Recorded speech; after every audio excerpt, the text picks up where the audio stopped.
Hi friend, welcome back to Santoshi chef. పిల్లలకు ఎంతో నచ్చేటి కుల్ఫీలు ఇంట్లోనే ఎలాగో చేయాలో చూద్దాం. అలాగే కుల్ఫీ మౌల్డ్స్ లేకపోయినా మనం ఇంట్లోనే గ్లాస్తో కూడా ఎలాగ చేసుకుందామో ఇప్పుడు చూద్దాం. నేనేమో ఇక్కడ ఒక 1/2 లీటర్ పాలు తీసుకున్నా. అది మంచిగా మరిగే లోపల మనమేమో నెక్స్ట్ ప్రిపరేషన్ చేసుకుందాము. మిక్సీ జార్ తీసుకొని అందులో 8 జీడిపప్పులు వేసుకోవాలి.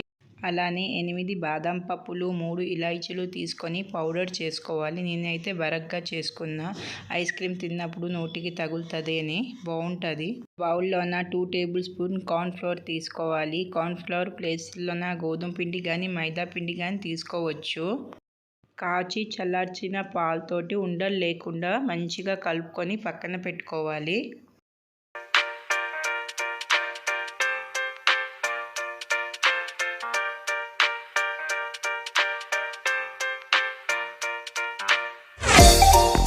పాలు కూడా మరిగిపోతున్నాయి. ఒకసారి ఇలాగ కలుపుకొని అందులోనే మనం మిక్సీకి పెట్టుకున్న పౌడర్ వేసుకొని మంచిగా పాల్లో కలిసినట్టుగా కలుపుకోవాలి. 3 టేబుల్ స్పూన్స్ షుగర్ వేసుకొని మంచిగా పాల్లో కలిసినట్టుగా కలుపుకోవాలి.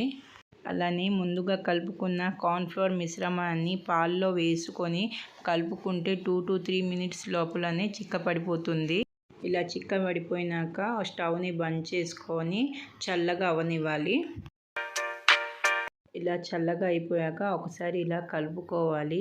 లేదంటే మిక్సీ కూడా పెట్టుకోవచ్చు, కానీ మనం స్పూన్తోనే మంచిగా ఈజీగా అయిపోతుంది. ఇప్పుడు ఈ ఐస్ క్రీమ్ని కుల్ఫీ మౌల్డ్లోకి తీసుకుందాం.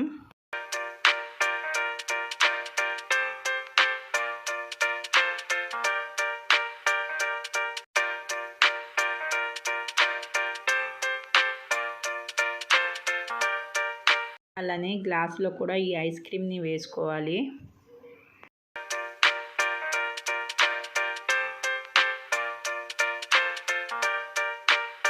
అల్యూమినియం కవర్ కానీ ప్లాస్టిక్ కవర్ కానీ చుట్టుకొని రబ్బర్ బ్యాండ్ పెట్టుకొని 6 to 8 అవర్స్ ఫ్రీజర్లో పెట్టుకోవాలి. 8 అవర్స్ తర్వాత కుల్ఫీ ఐస్ క్రీమ్ ఇట్లా తయారైపోయింది. ఒక్కసారి వాటర్లో ఇట్లా డిప్ చేసి తీస్తే వచ్చేస్తుంది ఎంతో టేస్టీగా ఉన్న కుల్ఫీ. ఎంతో టేస్టీ అయిన కుల్ఫీలు మనం ఇంట్లో కూడా ప్రిపేర్ చేసుకోవచ్చు పిల్లలకి నచ్చినట్టుగా.